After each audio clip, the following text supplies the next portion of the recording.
इसमें हम लोग जो है बीपीएससी लॉ ऑफिसर के जीएस क्वेश्चन पेपर को देखने वाले हैं और ये एग्जाम जो है 27 तारीख को हुआ था, 27/7/2025 को।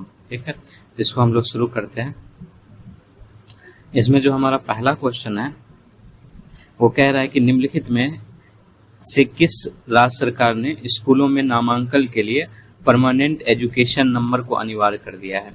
ये जो है उत्तराखंड के द्वारा जो है किया गया है कि जो पैन नंबर है वो सभी स्टूडेंट को दिया जाएगा और राज्य सरकार जो है यानी उत्तराखंड राज्य सरकार वो स्कूलों में नामांकन के लिए परमानेंट एजुकेशन नंबर को अनिवार्य कर दिया है। अगला सवाल है, फरवरी 2025 में गूगल कंपनी भारत के बंगलौर शहर में अपना सबसे बड़ा कैंपस किस नाम से खोला है? उसका नाम जो है उन्होंने अनंत दिया है। उसके बाद अगला प्रश्न है, देश के पहले बाल कैंसर अस्पताल की स्थापना की गई। ये जो है पाटलिपुत्रा में किया गया है यानी कि पटना में, और ये जो बाल कैंसर अस्पताल है ये महावीर कैंसर संस्थान जो है उसी के अंदर होगा, महावीर कैंसर संस्थान और अनुसंधान केंद्र पटना।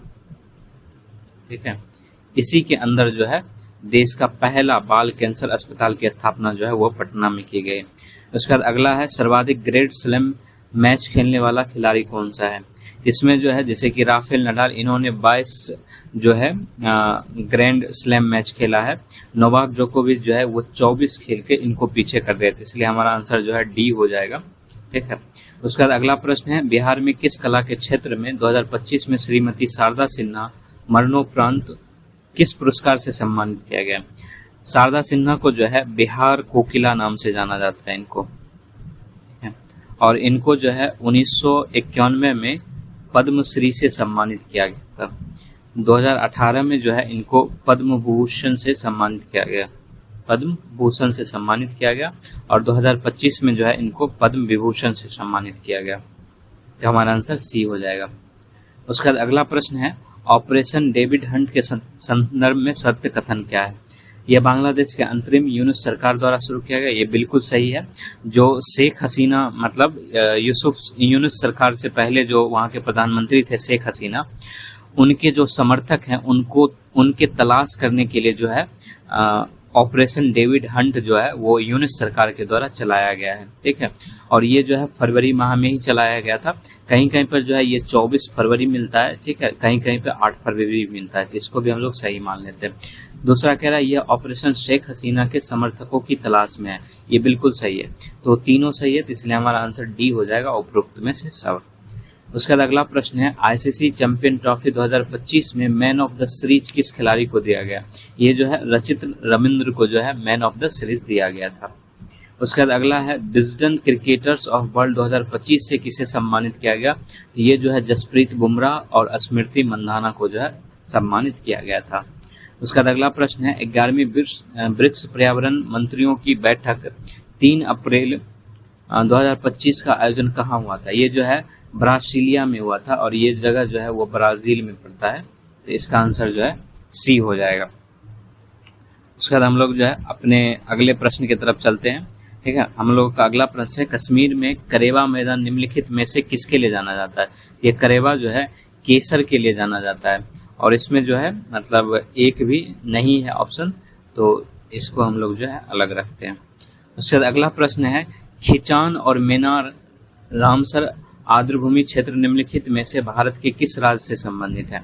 खिचान जो है ये फलौदी जिला में है, ठीक है, और मेनार जो है ये उदयपुर में पड़ता है, ठीक है, और ये दोनों जगह जो है वो राजस्थान में है। ठीक है, इनको जो है जून 2025 में जो है रामसर साइट का दर्जा मिला था, और इसके वजह से जो है भारत में कुल रामसर जो है साइट वो 91 हो गया है। ठीक है, और राजस्थान की सिर्फ बात करें तो वहां पर जो है 4 हो गया है। ठीक है, जिसमें 2 तो ये हो गया खिचान और मेनार, और तीसरा जो है वो सांभर झील है। ठीक है, और एक जो है केवला देव घाना राष्ट्रीय उद्यान है। ठीक है, तो ये जो है 4 राजस्थान में है। उसका बाद अगला प्रश्न है, निम्नलिखित में कौन सा क्षेत्र मालवा के पठार की पूर्वी सीमा को निर्धारित करता है? जो मालवा की पठार की पूर्वी सीमा है उसको बुंदेलखंड क्षेत्र के द्वारा जो है मतलब निर्धारित होता है। मालवा का पठार जो है ये मध्य भारत में पड़ता है, ठीक है।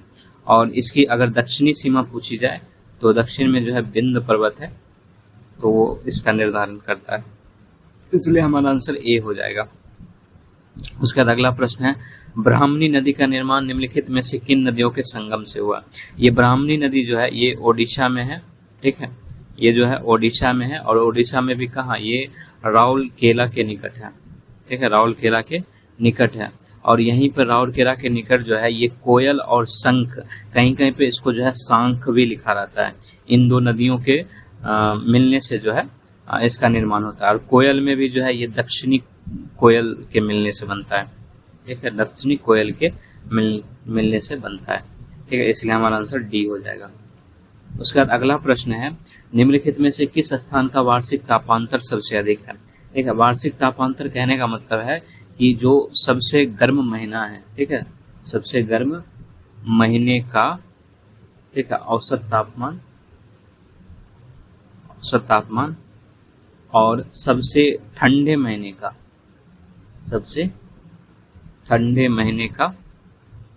औसत तापमान,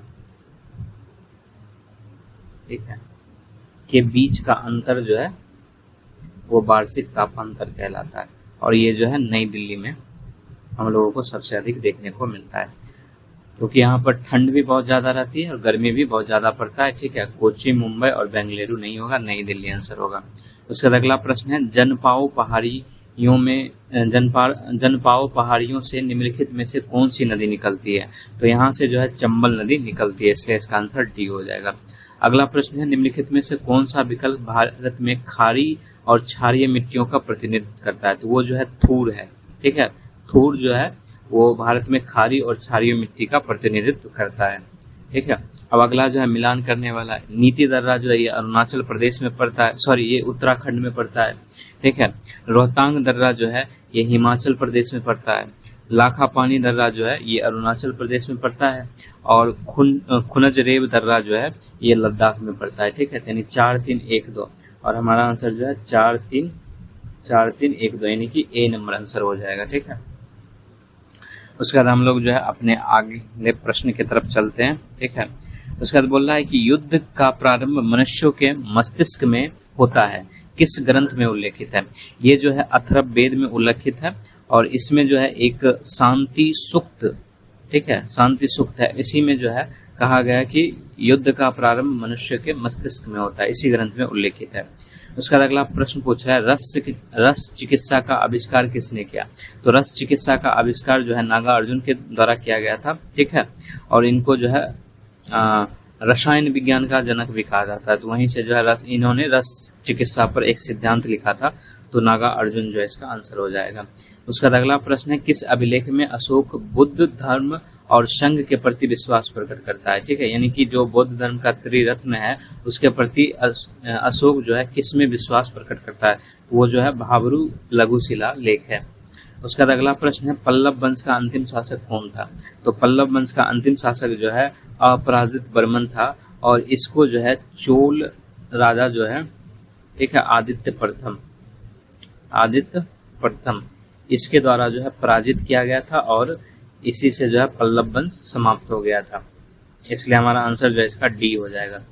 उसका अगला प्रश्न है, स्वर्ग द्वारी नाम का शिविर किस सुल्तान से संबंधित है? तो वो जो है मोहम्मद बिन तुगलक से संबंधित है। मोहम्मद बिन तुगलक जो है क्या किया था कि इसने जो है अपनी राजधानी को परिवर्तन किया था। ये राजधानी को जो है दिल्ली से दौलताबाद स्थानांतरित किया था, ठीक है, दौलताबाद जो है स्थानांतरित किया था और इसी स्थानांतरण के क्रम में जो है उन्होंने स्वर्ग द्वारी नाम का एक शिविर बनाया था, ठीक है। तो ये जो है मोहम्मद बिन तुगलक के द्वारा किया गया था। अगला प्रश्न है, निम्नलिखित में से कौन सा सुल्तान बाहरी विश्व के लोगों के साथ करीबी कूटनीतिक, सांस्कृतिक और आर्थिक संपर्क का पक्षधर था? तो वो भी जो है मोहम्मद बिन तुगलक ही था, ठीक है। अगला प्रश्न है, किसने कहा था कि यदि इतिहास हमें कोई सबक सिखाता है तो वह है कि कोई ऐतिहासिक सबक नहीं है? ये जो है E.H. कार के द्वारा कहा गया था और इन्होंने एक पुस्तक लिखी थी, नाम है व्हाट इज हिस्ट्री। ठीक है, और इन्हीं में जो इसी बुक में जो है ये कथन दिया हुआ है कि यदि इतिहास हमें कोई सबक सिखाता है तो वो ये है कि कोई ऐतिहासिक सबक नहीं है। ठीक है, ये E.H. कार के द्वारा है। अगला प्रश्न है स्वतंत्र पट स्वतंत्रता संबंधी भीति के एक संकलन के लेखक कौन है? इसके लेखक जो है बल्लायोर नारायण मेनन है। ठीक है, उसके बाद जो है हम लोग आगे बढ़ते हैं। हम लोगों का अगला प्रश्न जो है ये मैथ्स से है। एक कॉलेज की व्याख्याता हर दिन एक ही समय पर विश्वविद्यालय जाती है। यदि वह 60 किलोमीटर प्रति घंटा के चाल से गति से चलती है तो वह 12 मिनट देर से पहुंचती है। ठीक है, तो जैसे कि हम लोग डिस्टेंस और टाइम को जो है मतलब फिक्स मानते हैं, तो आगे बोल रहे हैं कि यदि वो 75 किलोमीटर प्रति घंटा के चाल गति से चलती है तो वो 4 मिनट पहले पहुंच जाती है। तो उसके घर और विश्वविद्यालय के बीच की दूरी कितनी है? ठीक है, तो हम लोग जो है डिस्टेंस को जो है फिक्स मान के चल रहे हैं। ठीक है, कि उसके घर और विश्वविद्यालय के बीच की दूरी जो है d है। ठीक है, अब जैसे कह रहा है कि वो जो है अगर 60 किलोमीटर प्रति घंटे की गति से जाती है तो वो 12 मिनट जो है लेट पहुंचती है। तो और 12 मिनट कहने का मतलब कितना है? ठीक है, 12 मिनट कहने का मतलब है 12/60। ठीक है, यानी कि 1/5 आवर। ठीक है, इतना जो है वो देर पहुंचती है। उसके बाद बोल रहा है कि अगर वो 75 घंटे प्रति किलोमीटर की गति से चलती है तो वो 4 मिनट पहले पहुंचती है। ठीक है, यानी 75 किलोमीटर प्रति घंटे से चल रही है तो वो 4 मिनट देर से पहुंच रही है। और 4 मिनट कहने का मतलब क्या है? 1/15 घंटा जो है वो लेट में पहुंचती है। ठीक है, अब मेरा डिस्टेंस क्या कहता है? डिस्टेंस कहता है कि 75 किलोमीटर प्रति घंटे से चल रही है। ठीक है, तो वो जो है कितना देर मतलब 15 मिनट पहले जो 4 मिनट पहले पहुंच रही है। ठीक है, तो d बराबर कितना हो जाएगा? 75। ठीक है, यानी कि दूरी बराबर 4 गुना समय। ठीक है, तो 75 गुना ये हो जाएगा 15t। ठीक है, 15t। ठीक है, तो 15t - 1/15। ठीक है, ये 15 5 आ जाएगा, तो d बराबर हो जाएगा 5 × 15t - 1। ठीक है, यानी कि 75t - 5। ठीक है, ये हो गया। हम लोग अब यहाँ ऊपर स्पेस यूज कर लेते हैं। ठीक है, ये हो गया। अब अगला कह रहा है कि 60 किलोमीटर प्रति घंटे की गति से चलती है। ठीक है, तो उसको जो है वो 12 मिनट जो है लेट से पहुंचती है। ठीक है, तो ये दोनों डिस्टेंस जो है बराबर होना चाहिए। ठीक है, तो ये हो जाएगा कितना? 12 + 5 और इधर हो जाएगा 75t - 60t। ठीक है, इधर हो जाएगा 15t = 17। t कितना हो जाएगा? ठीक है, 17/15। ठीक है, ये हो गया। समय जो है यहाँ पर 17/15 आ गया। अब जो है d बराबर जो है 60। ठीक है, यहाँ t का वैल्यू हम लोग रख देते हैं, यानी कि 17/15 प्लस जो है 12। ठीक है, ये 4 से कट जाएगा, d हो जाएगा 4 × 17 + 12, यानी कि 68 + 12 यानी कि 80 किलोमीटर जो है दूरी है। ठीक है, उसके घर से विद्यालय के बीच में। ठीक है, तो इसको हम लोग छोटा कर देते हैं क्योंकि आगे स्पेस का जरूरत पड़ेगा। ठीक,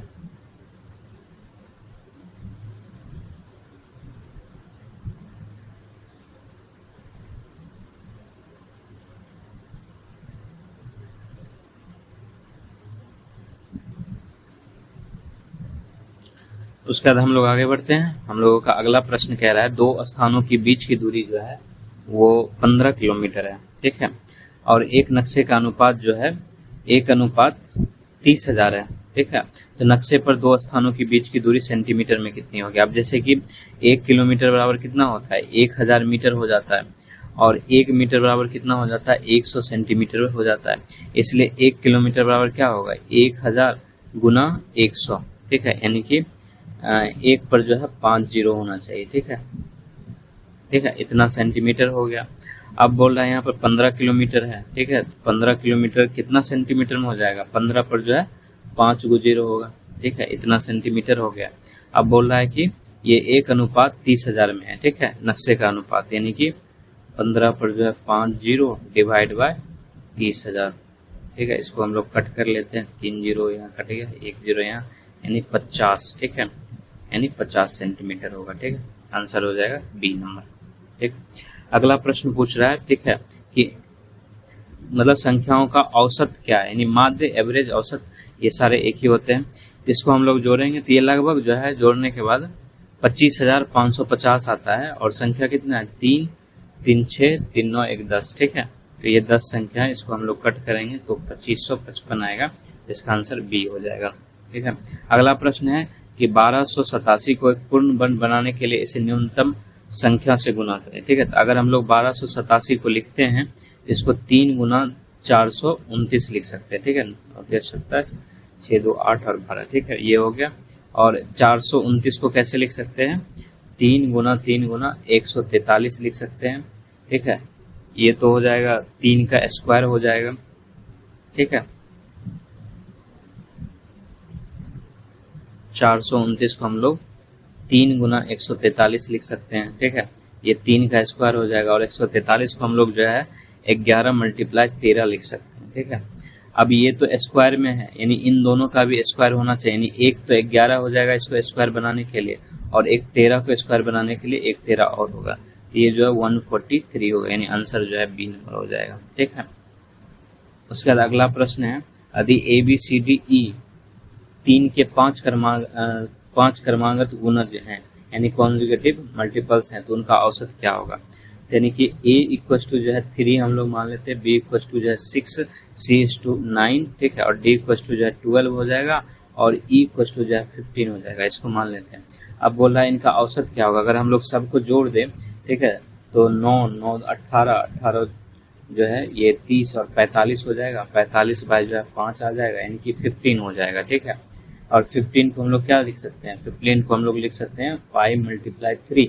ठीक है, यानी कि 5 तो होगा ही होगा। ठीक है, अब 5 का मल्टीपल कुछ भी हो सकता है, इसलिए हम लोगों का आंसर जो है सी हो जाएगा। ठीक है, 5 जो है बाहर में होना चाहिए, बाकी अंदर कुछ भी हो जाए। उसके बाद अगला प्रश्न है, सीता जो है बिंदु ए से पूर्व दिशा की ओर चलना शुरू करती है। मान लेते बिंदु ए है यहाँ पर। ठीक है, बिंदु ए जो है यहाँ पर है, और कह रहा है कि पूर्व दिशा की ओर चलना शुरू करती है, तो पूर्व इधर जाएगा, तो 20 मीटर चलती है ये इधर। ठीक है, उसके बाद कह रहा है कि वो बाईं ओर मुड़ जाती है, तो बाईं ओर मुड़ गई। ठीक है, और बोल रही है 15 मीटर चलती है, 15 मीटर चली, उसके बाद फिर वो जो है बाईं ओर मुड़ती है, तो बाईं ओर इधर वापस मुड़ जाएगी, और 20 मीटर यानी कि लगभग इसी के बराबर आ गई, यानी 20 मीटर हो गया।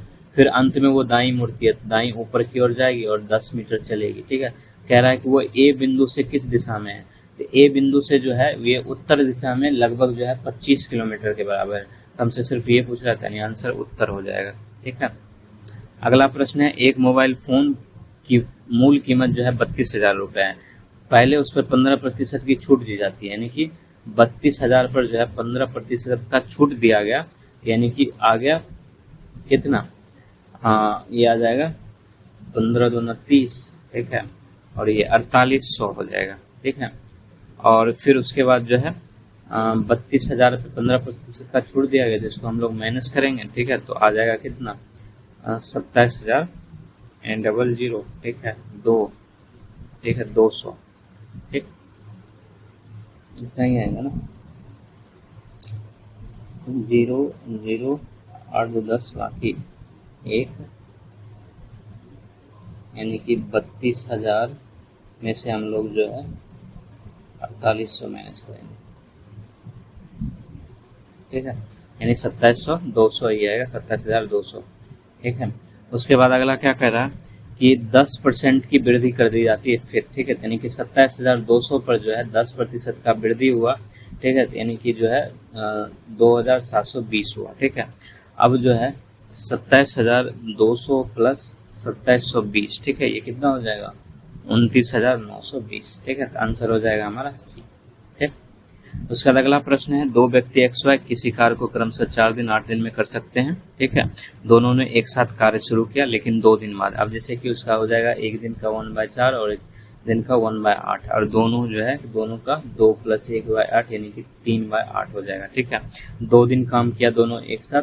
ठीक है, तो 4 यानी कि 3/4 काम खत्म हो गया, बचा कितना, 3/4 माइनस करेंगे तो ये 4 और में से 3 जाएगा, यानी 1/4 जो है बचा हुआ है।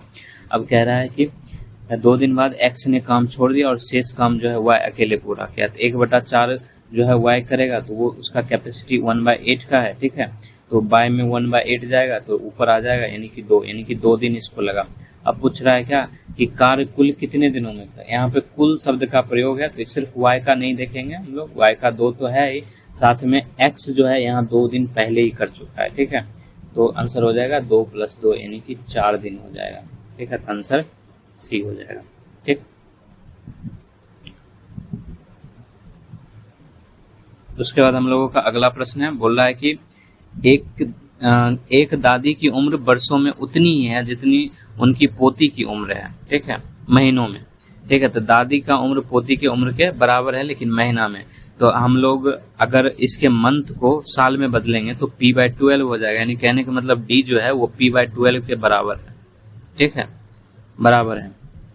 उसके बाद जो है अगर हम लोग d में से क्या बोले, उनकी उम्र में जो है 55 वर्ष का अंतर है, ठीक है। उनके उम्र में जो है ये बराबर नहीं होगा, उनके उम्र में जो है 55 वर्ष का अंतर है, ठीक है। यानी कि d - p/12 जो है ये 55 के बराबर हो जाएगा, ठीक है। अब d जो है p के बराबर है, ठीक है। तो p - p/12 = 50, ठीक है। इसको हम लोग सॉल्व कर लेंगे तो बन जाएगा, यानी कि 12p - p/12 = 55, ठीक है। तो आ जाएगा 11p = 55 × 12/11, ठीक है। ये p इधर चला जाएगा, 11 इधर चला जाएगा, ये कट जाएगा, यानी p = 60, ठीक है। यानी जो है 60 महीने हैं, ठीक है। p जो है मंथ में ना, तो p बराबर 60 महीना आंसर हो जाएगा। इसमें हम लोग साल में देखेंगे तो 60 महीने जो है वो कितने वर्ष के बराबर, 5 वर्ष के बराबर होता है, तो आंसर बी नंबर हो जाएगा। उसका अगला प्रश्न है, निम्नलिखित में 15, 36, 40 और 75 से विभाज्य है, ठीक है। निम्नलिखित में कौन सी संख्या 15, 36, 40 से विभाज्य है, ठीक है। जैसे 15 को हम लोग जो है 3 × 5 लिख सकते हैं, 36 को हम लोग क्या लिख सकते हैं, 2 2 4 और 4 × 12, 12 × 36, यानी कि 2 का स्क्वायर × 3 का स्क्वायर लिख सकते हैं। 40 को हम लोग जो है इसी तरह जो है क्या लिख सकते हैं, 2 का क्यूब यानी 8 हो जाएगा और 5 हो जाएगा, ठीक है। और 75 को हम लोग क्या लिख सकते हैं, 3 × 25, 25 क्या 75, यानी कि ये हो जाएगा, ठीक है। अब हम लोग जो है इसका एलसीएम लेंगे तो कितना आएगा, इसका एलसीएम जो है अगर हम लोग देखें तो एलसीएम आ जाएगा, ठीक है। यहाँ पर 2 का क्यूब हो जाएगा मल्टीप्लाई 3 स्क्वायर जो बड़ा है उसको लिखेंगे, प्लस इंटू जो है 5 स्क्वायर, ये कितना हो जाएगा 8 × 9 × 25, ठीक है। 25 × 200, 200 × 9 यानी 1800, 1800 एलसीएम आ जाएगा, ठीक है। 1800 एलसीएम आ जाएगा, ठीक है। अब 1800, ठीक है, और 1800, ठीक है, और बच कौन गया, ठीक है, 2 × 48, ठीक है।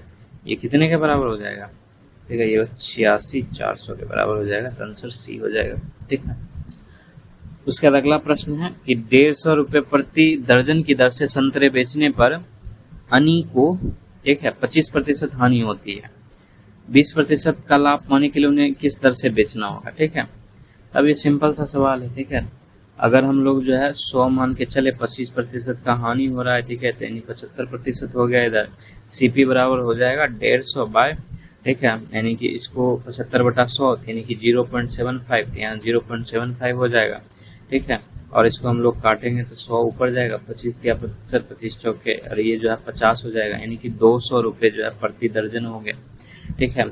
अब एसपी कितना होगा, यानी सोल्ड प्राइस कितना हो जाएगा, सोल्ड प्राइस हो जाएगा 20% लाभ प्राप्त करना है, यानी कि 120 हो जाएगा इंटू सीपी हो जाएगा, ठीक है। और यहाँ पॉइंट भी तो आएगा, ठीक है, तो कितना हो जाएगा 1.02 इंटू सीपी जो है 200 हो जाएगा, ठीक है। तो ये 000 ये कट जाएगा, यानी कि 240, ठीक है। तो आंसर हमारा हो जाएगा 240 रुपये प्रति दर्जन, यानी कि 20% लाभ पाना है तो 240 रुपये प्रति दर्जन। ये सारे जो है इजी प्रश्न है, ठीक है, इसको आप लोग सॉल्व कीजिएगा। एक बोला एक समचतुर्भुज के विकर्णों की लंबाई जो है 10 सेंटीमीटर और चौड़ाई, और जो है दूसरे विकर्ण की लंबाई जो है 24 सेंटीमीटर। जब इस तरह कराता है तो हम लोग जो है इस दोनों का आधा करते हैं, ठीक है। 10 का आधा 5 हो जाएगा, इसका स्क्वायर करना है, और 24 का आधा 12 यानी कि इसका स्क्वायर करना है।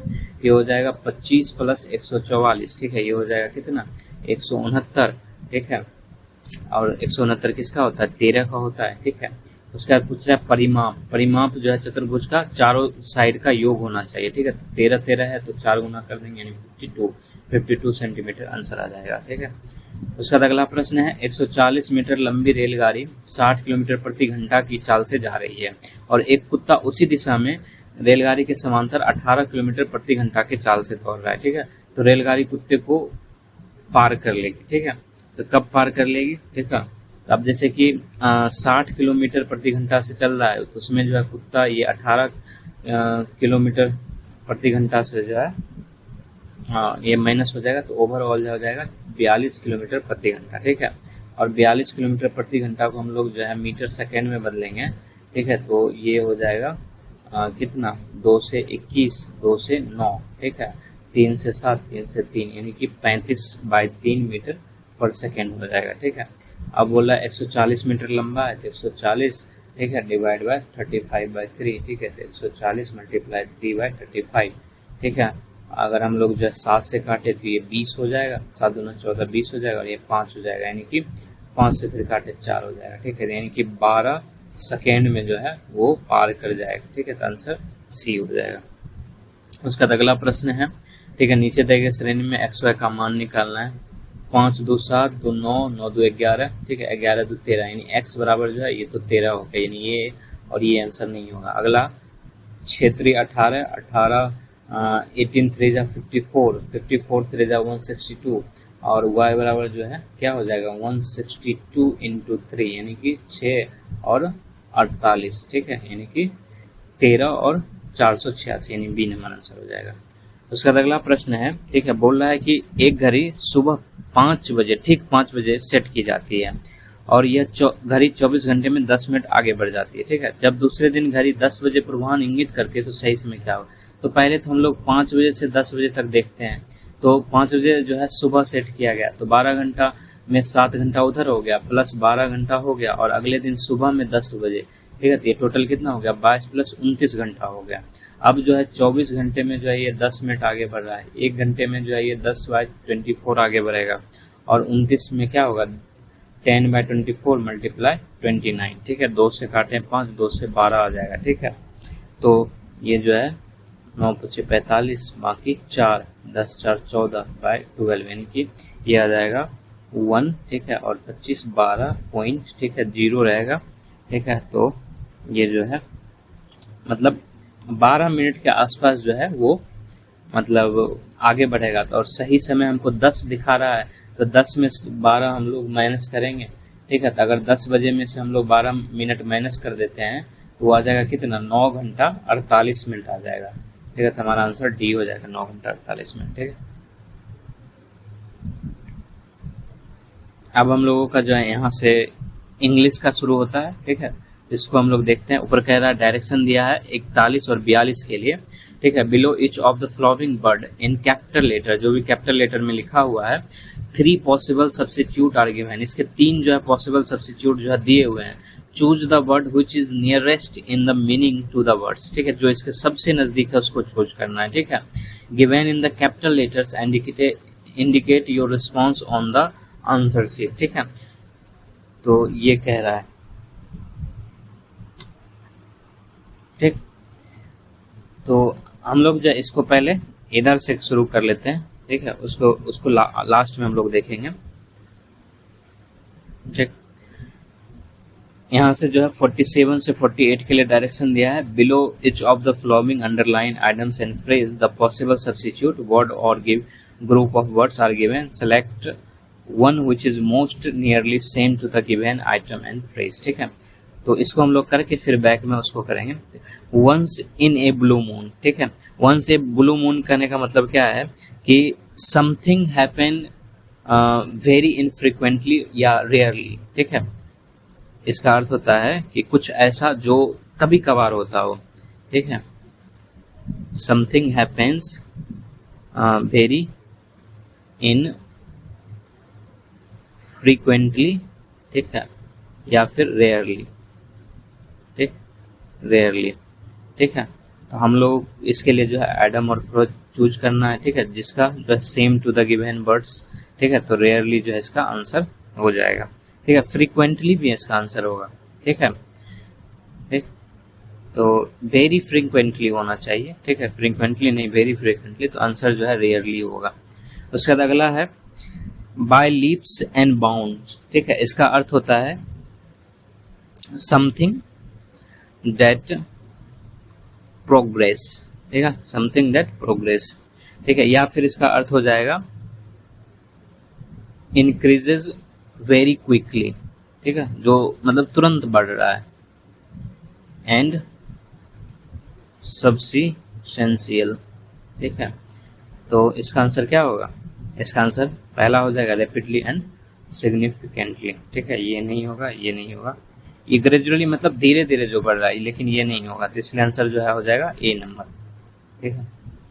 अगला प्रश्न है, ठीक है, choose the word from given option that meaning the opposite of words in capital letter, ठीक है।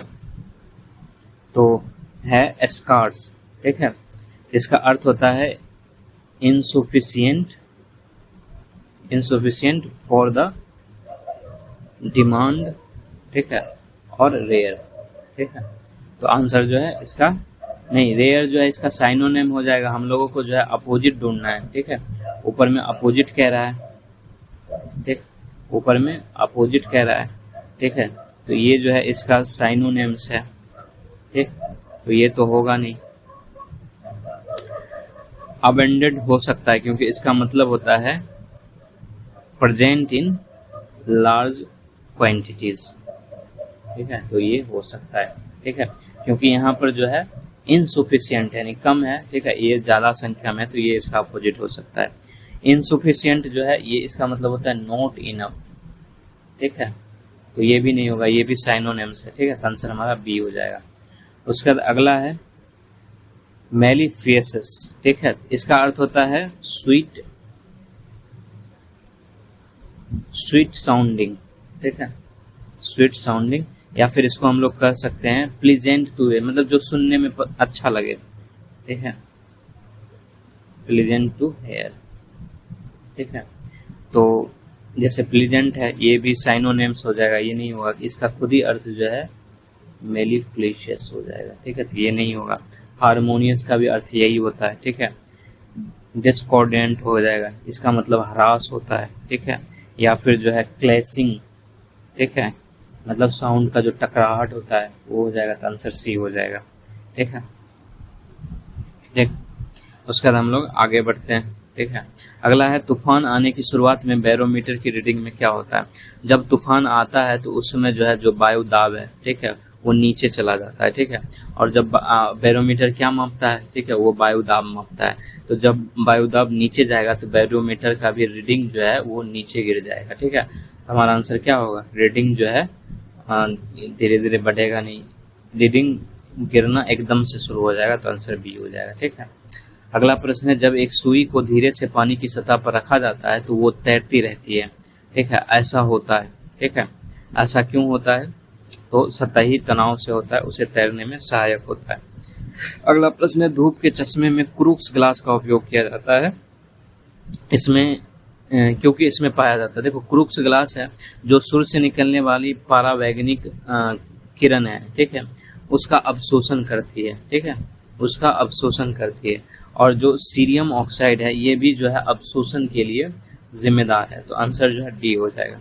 अगला प्रश्न है निम्न में से एक में इंफ्रारेड लाइट का उपयोग नहीं किया जाता है, जैसे कि अब श्वास विश्लेषक है, ये जैसे कि कोई शराब वगैरह पिया है, यानी कि एल्कोहल जो गाड़ी में चेक करता है, एल्कोहल का स्तर चेक करने के लिए मतलब श्वास विश्लेषक का प्रयोग होता है, तो इसमें भी जो है इंफ्रारेड लाइट का ही प्रयोग किया जाता है। इसके अलावा जाली दस्तावेज का पता लगाने के लिए, तो जैसे इंफ्रारेड जो है जैसे सिहाई वगैरह पर पड़ता है, तो ये जो है उसकी भी विशेषता बताता है, तो ये भी नहीं होगा। नाइट विजन उपकरण में, नाइट विजन उपकरण में भी जो है मतलब इंफ्रारेड लाइट का प्रयोग किया जाता है ताकि कम रोशनी में जो है वस्तु को देखा जा सके।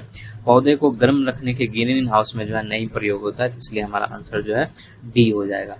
उसके बाद अगला प्रश्न है कृत्रिम उपग्रह संचार में सूक्ष्म तरंगों का उपयोग किया जाता है, इन सूक्ष्म तरंगों की तीव्रता क्या है? ये जो है 300 मेगाहर्ट्ज से जो है 300 गीगाहर्ट्ज के बराबर होता है। अगला प्रश्न है जब किसी लिफ्ट में नीचे उतरते हुए गति बढ़ती है तब हमारे स्वयं का वजन जो है क्या हो जाता है? हमारे स्वयं का वजन जो है वास्तविक वजन से कम हो जाता है, तो बी आंसर हो जाएगा। अगला बोलता है किसके सिद्धांत पर जो है हाइड्रोलिक ब्रेक काम करता है। ये रिपीटेड क्वेश्चन है, ये जो पास्कल के सिद्धांत पे काम करता है। अगला प्रश्न है जल निमग्न पेट्रोलियम भंडार के उत्खनन और अवशेषण में कौन सहायक है। तो जब जल निमग्न पेट्रोलियम भंडार है उसको जो है भूकंपीय सर्वेक्षण से, ठीक है, भूकंपीय सर्वेक्षण का उपयोग करके जो है मतलब खोजा जाता है, और इसमें जो है ध्वनि तरंग का प्रयोग होता है, ठीक है, ध्वनि तरंग का प्रयोग किया जाता है। और ध्वनि तरंग में जो है सुपरसोनिक तरंग आ जाएगा, तो इसलिए आंसर जो है बी हो जाएगा, ठीक है। या फिर कोई अल्ट्रासोनिक ऑप्शन रहता तो वो भी ऑप्शन हो जाता है यहाँ पर सही, ठीक है। अगला प्रश्न है निम्न में से किसका पानी में डुबोने पर उष्मा निकलती है। ग्लूकोज से ठंडा होगा, नहीं होगा। लवण हो सकता है, ठीक है। फ्रक्टोज नहीं होगा, ये मीठा होता है, नहीं होगा। ये जो है जैसे कि NaCl में क्या होता है कि इसमें आयनिक बंध पाया जाता है, ठीक है। और जब इसको पानी में डुबाया जाएगा तो ये आयनिक बंध टूटेगा, टूटने के बाद जो है आयन जो है वो जलो उत्तेजित हो जाएंगे, यानी जल में जो है उत्तेजित हो जाएगा, और इस वजह से जो है उष्मा का मतलब उत्सर्जन होगा, ठीक है। आंसर जो हमारा बी नंबर हो जाएगा। अगला प्रश्न है हीटर की कॉइल बनी होती है। हीटर की कॉइल जो है नाइक्रोम से बनी होती है, ठीक है ना। इसमें जो है निकल पाया जाता है, ठीक है, और साथ में जो है क्रोमियम पाया जाता है, ठीक है। टीन होगा नहीं, आयरन भी नहीं होगा, टंगस्टन कॉपर, ठीक है। अब कॉपर भी हो सकता है, टंगस्टन भी हो सकता है, लेकिन हीटर लिखा हुआ है तो जो सबसे ज्यादा हीट सह सके तो टंगस्टन को हम लोग लेंगे, ऐसे जो है उसमें ये पाया जाता है। अगला पूछ रहा है सबसे साधारण पैराफिन संरचना वाला पदार्थ क्या है। देखो पैराफिन जो है ये हाइड्रोकार्बन्स होते हैं, ठीक है, ये जो है हाइड्रोकार्बन्स होता है। इसमें हाइड्रोकार्बन्स कहने का मतलब ये है कि इसमें केवल जो है केवल कार्बन और हाइड्रोजन के परमाणु होते हैं। इसमें जो है केवल कार्बन और हाइड्रोजन के परमाणु होते हैं, और साथ ही साथ जो है सभी कार्बन कार्बन बंधक जो है, ठीक है, वो एकल में संख्या में पाया जाता है, ठीक है, एकल होता है, ठीक है। और ये संरचना जो हम लोगों को मीथेन यानी कि CH4 में देखने को मिलेगा, तो आंसर ए हो जाएगा, ठीक है। अगला प्रश्न पूछ रहा है सीमेंट निर्माण मिश्रण में CaSO4 2H2O यानी जिप्सम क्यों मिलाया जाता है। जिप्सम इसलिए मिलाया जाता है ताकि जो सीमेंट तुरंत जम जाएगा ना, उसी को जमने की दर को कम करने के लिए जिप्सम मिलाया जाता है। अगर वो तुरंत जम जाएगा तो उसको काम में लाया नहीं जा सकता, इसलिए उसमें जिप्सम मिलाया जाता है ताकि वो देर से जमे, तो उसके जमने की दर को घटाने के लिए उसमें जिप्सम मिलाया जाता है। अगला प्रश्न है प्याज में पाया जाने वाला यौगिक जो अश्रु ग्रंथियों को उत्तेजित करता है वो क्या है। जैसे कि हम लोग अगर प्याज को काटे, ठीक है, तो उसमें जो है एक तरफ जो है मतलब एंजाइम पाया जाएगा, ठीक है, दूसरा जो है इसमें सल्फेनिक एसिड पाया जाता है, ठीक है। और फिर जो है ये दोनों जब मिक्स होता है तो उसको हम लोग क्या कहते हैं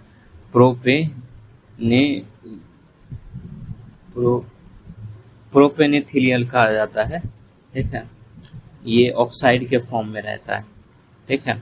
और जो एलिल सल्फाइड यौगिक है, ठीक है, यानी सल्फाइड पाया जाता है उसमें, तो ये इसी की संरचना है, ठीक है, तो ये हमारा आंसर बी हो जाएगा। उसका अगला प्रश्न है हीरे कैरेट में मापे जाते हैं और एक कैरेट का वजन जो है 200 मिलीग्राम के आसपास होता है, तो ये आंसर सही हो जाएगा। अगला प्रश्न है चमकीले प्रकाश में फोटोक्रोमेटिक ग्लास काले हो जाते हैं, इसका मुख्य कारण क्या है। जैसे जो चमकीला प्रकाश होता है उसमें फोटोक्रोमेटिक ग्लास में जो है सिल्वर हैलाइड्स का प्रयोग किया जाता है, ठीक है। और सिल्वर हैलाइड्स कहने का मतलब है वो सिल्वर क्लोराइड हो, ठीक है, या फिर हम लोग जो है उसको सिल्वर आयोडाइड भी कह सकते हैं, ठीक है, इसका प्रयोग किया जाता है।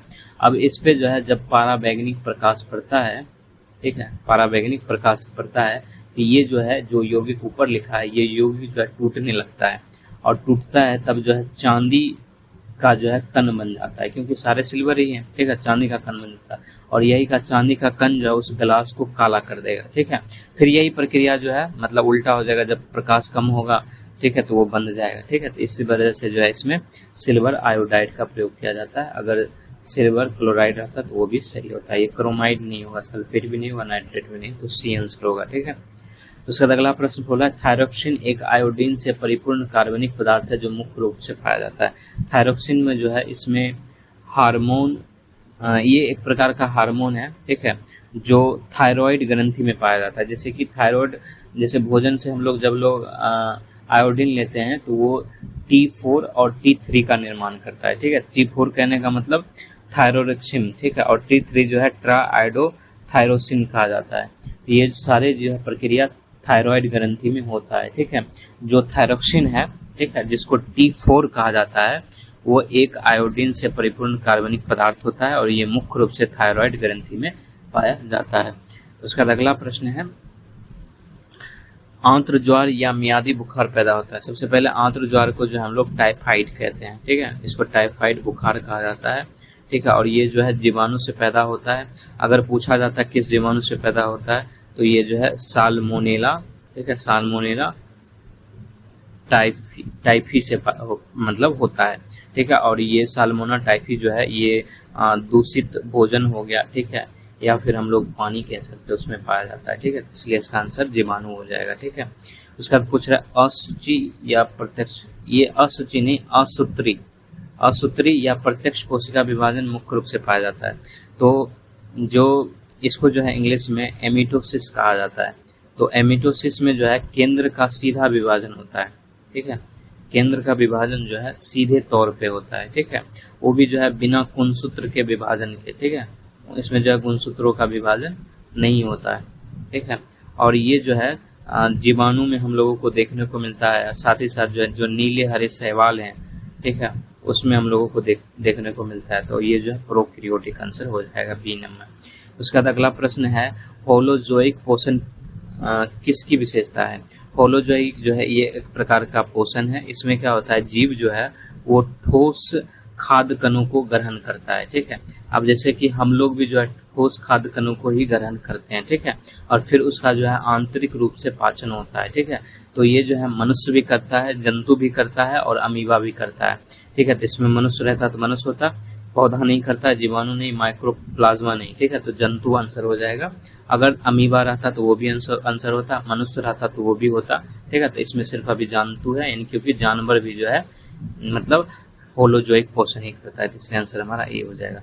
अगला प्रश्न पूछ रहा है, कौन सा जटिल कार्बनिक पदार्थ मनुष्यों द्वारा नहीं पचाया जा सकता।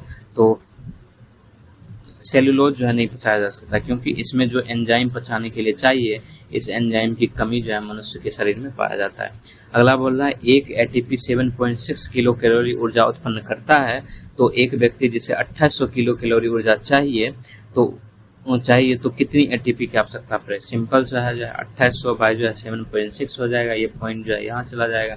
अगर हम लोग इसको काटे, ठीक है, तो ये कितने से कटेगा, 2 से हम लोग काटते हैं 1400, और ये जो है 3 ठीक है 38 हो गया, 200 जो है ये 720 हो जाएगा। ठीक है,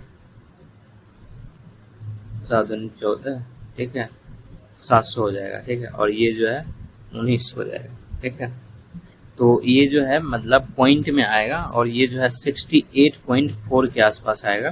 तो यहाँ पर जो हम लोग नजदीक में 68 एटीपी ले सकते हैं। ठीक है, उसके बाद अगला प्रश्न है, मनुष्य की आंतों में कौन सा विटामिन का निर्माण जीवाणु, ये जो विटामिन के का निर्माण होता है। ठीक है, अगला प्रश्न है, पौधे का तनाव हार्मोन किसे कहा जाता है। पौधे का तनाव हार्मोन किसे कहा जाता है। ठीक है, तो जैसे ABA है तो इसको जो है एबेसिक एसिड कहा जाता है, और इसी को जो है पौधे का तनाव हार्मोन कहा जाता है। जैसे के को जो है इसको साइटोकिनिन कहा जाता है। ठीक है, और ये जो है विकास को बढ़ाता है। ठीक है, तो ये तो आंसर होगा नहीं। IAA को जो है इसको इंडोल 3, ठीक है, एसिटिक एसिड कहा जाता है। ठीक है, तो ये भी आंसर नहीं होगा। उसके बाद अगला जो है GA को जो है जिब्रेलिन कहा जाता है, ये भी आंसर नहीं हुआ था, हमारा आंसर ABA होगा। उसके बाद अगला है प्लाज्मिडियम्स है। ठीक है, ये जो है जीवाणु के एक्स्ट्रा क्रोमोसोम DNA होता है। उसके बाद अगला प्रश्न है, किसमें अस्थि मज्जा नहीं मिलता है। ठीक है, अस्थि मज्जा कहने का मतलब जो है मुलायम, ठीक है, मुलायम या स्पंजी उत्तक कहा जाता है। ठीक है, ठीक, तो ये जो है मछली, छिपकलियां, चूहों में नहीं होगा, चिड़िया में होगा, क्योंकि वो जो है मतलब उड़ने में काम आता है। ठीक है, उसके बाद अगला प्रश्न है 76 नंबर, डिस्क की खोज किस OSPD में हुई थी। ठीक है, तो पहली OSPD क्या थी, 1945 से जो है ये 1955 हो जाएगा, इसमें नहीं हुआ था। दूसरी में होगा, ठीक है, क्योंकि ये 1955 से 1965 के बीच आता है, सेकेंड हो जाएगा। और तीसरी जो है 1965 से 1980 के बीच में आता है। ठीक है, तो आंसर दूसरा हो जाएगा। उसका तो बोल रहा है कौन सा डिवाइस कंट्रोलर रजिस्टर लेखन केवल लेखन है, यानी कि राइट ओनली है। राइट ओनली जो है कंट्रोल है, नियंत्रण है। ठीक है, अगला प्रश्न पूछा है सभी विशेषाधिकार प्राप्त निर्देश, यानी कि वे निर्देश जो हार्डवेयर और अन्य संसाधनों के साथ इंटरेक्ट करते हैं और जिन्हें निष्पादन के लिए ऑपरेटिंग सिस्टम को सौंपा जाता है, उन्हें क्या कहते हैं? उन्हें जो है सिस्टम कॉल्स कहा जाता है। अगला प्रश्न है विंडोज 11 को स्थापित करने के लिए न्यूनतम पीसी में रैम की आवश्यकता है, तो न्यूनतम जो है 4 GB की आवश्यकता होती है। अगला प्रश्न पूछ रहा है विंडोज 11 को इंस्टॉल करने के लिए बायोस को किस प्रकार का बूट सिस्टम अनिवार्य है, तो उसको जो है UEFI विथ सिक्योर मतलब चाहिए। ठीक है, सिक्योर बोर्ड। आंसर जो है हमारा बी हो जाएगा।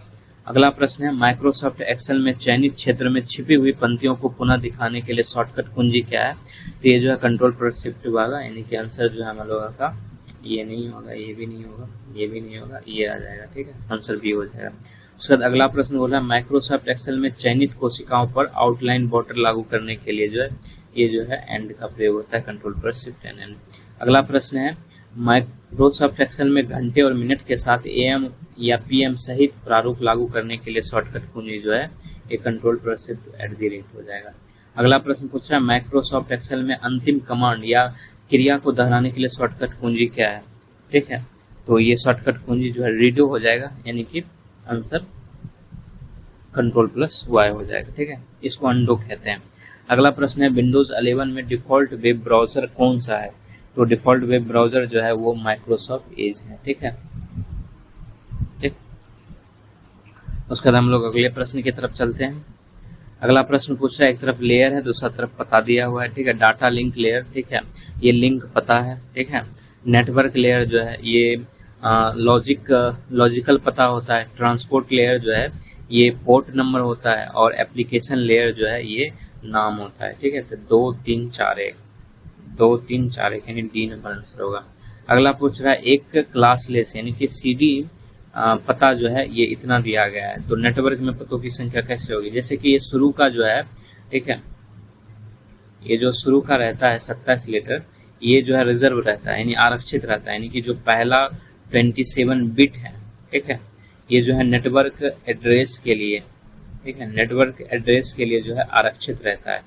ठीक है, उसके बाद बाकी का जो मतलब बचता है 32 बिट, ठीक है, उसको IPv4 एड्रेस के लिए वो रहता है। ठीक है, यानी ये कुल जो है 32 बिट रहते हैं इसके लिए।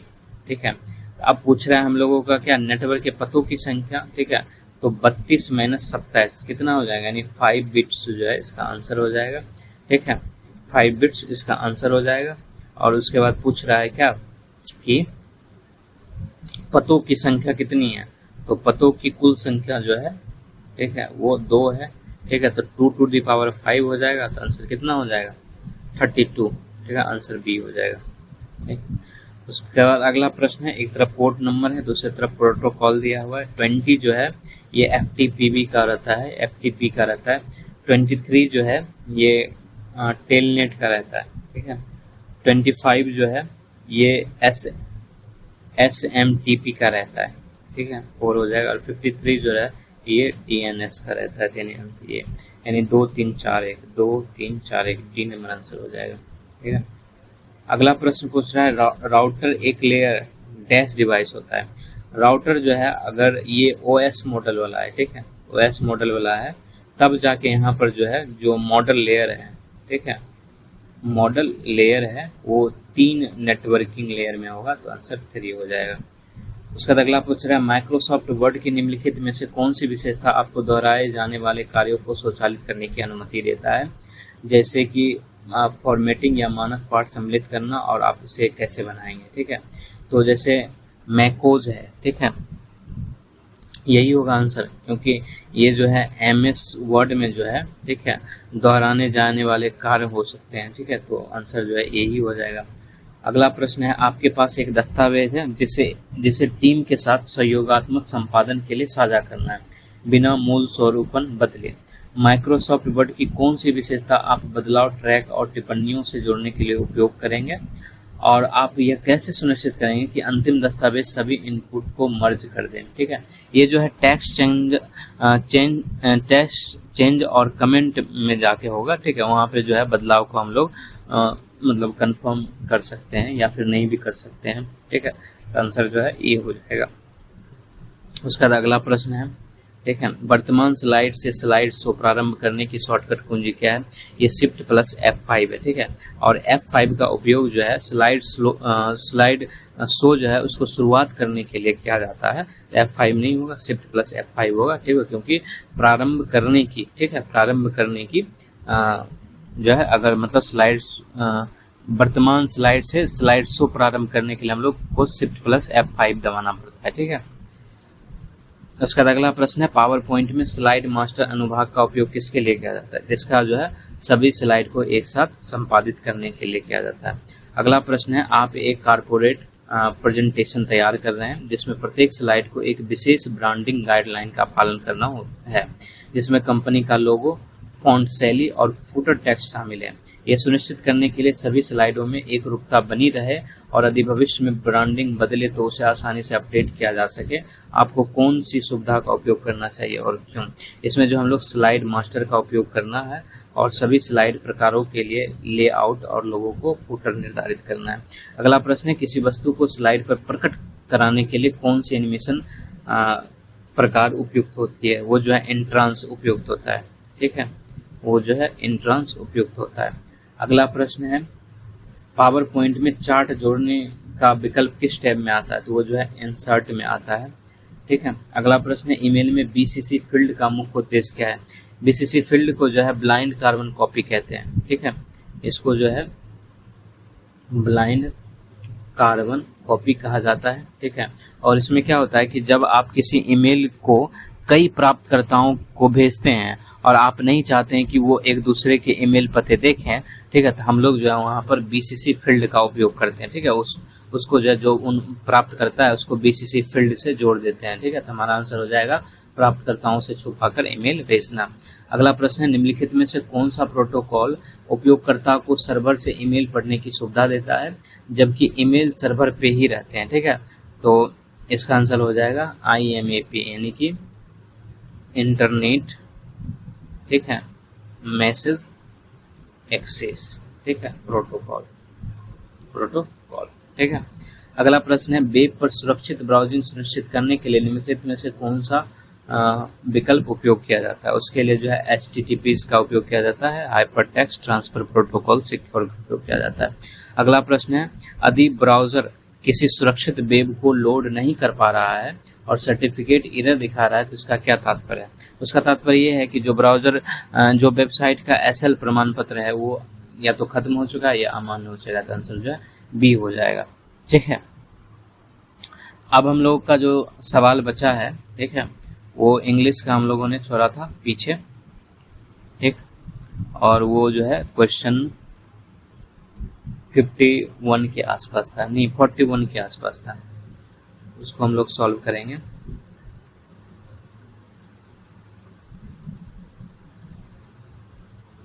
ये जो है कुल कितने 6 सवाल हैं, ठीक। तो इसको हम लोग देखते हैं।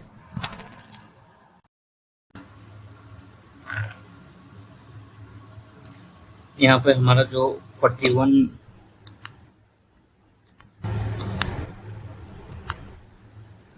यहाँ पर जो 41 नंबर क्वेश्चन है इसको हम लोग देखते हैं, ठीक है। अब जैसे कि अवेट मीन्स क्या होता है?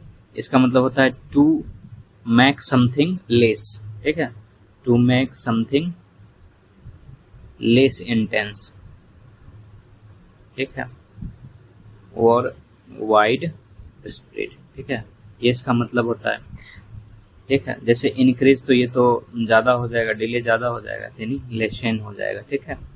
यहाँ पर जो नियरेस्ट मीनिंग है वो वाला वर्ड ढूंढना है। वेरिंज मतलब होता है जेंटल, ठीक है, या फिर हम लोग कह सकते हैं नॉट हार्मफुल, नॉट हार्मफुल, ठीक है। तो क्रूएल नहीं होगा, हार्मलेस यही होगा, रूड नहीं हो सकता है, ठीक है। आंसर हमारा बी हो जाएगा। अगला बोल रहा है कि एरर ढूंढने के लिए, ठीक है।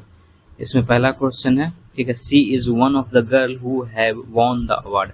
अब यहाँ पर जो है दो एरर दिख रहे हैं, एक तो वन ऑफ द गर्ल है, दूसरा जो है हु हैव वॉन है, ठीक है। जैसे वन ऑफ द गर्ल है तो इसमें जो है गर्ल के जगह अगर द का प्रयोग हो रहा है तो गर्ल्स होना चाहिए, ठीक है। और अगर यहाँ पर प्रयोग हो रहा है तो हु जो है ये भी सिंगुलर दिखा रहा है, ठीक है। तो यहाँ पर वो जो है सिंगुलर दिखा रहा है, यानी एक को डिनोट कर रहा है, तो हैव की जगह हैज होना चाहिए, ठीक है। तो गलतियां दो है, तो आंसर हो जाएगा more than one of the above. अगला है each of the players have been given a certificate, ठीक है। ईच ऑफ द प्लेयर, ठीक है, तो ये जो है एक सिंगुलर दिखा रहा है, ठीक है। हैव बीन गिवन ये नहीं होगा, यहाँ पर हैज बीन गिवन होना चाहिए, तो आंसर जो है हैज बीन गिवन यानी बी हो जाएगा, ठीक है। उसके बाद अगला है, ठीक है, अगला जो है जो अंडरलाइन शब्द है, ठीक है, जैसे कि इसमें went had went home early है, ठीक।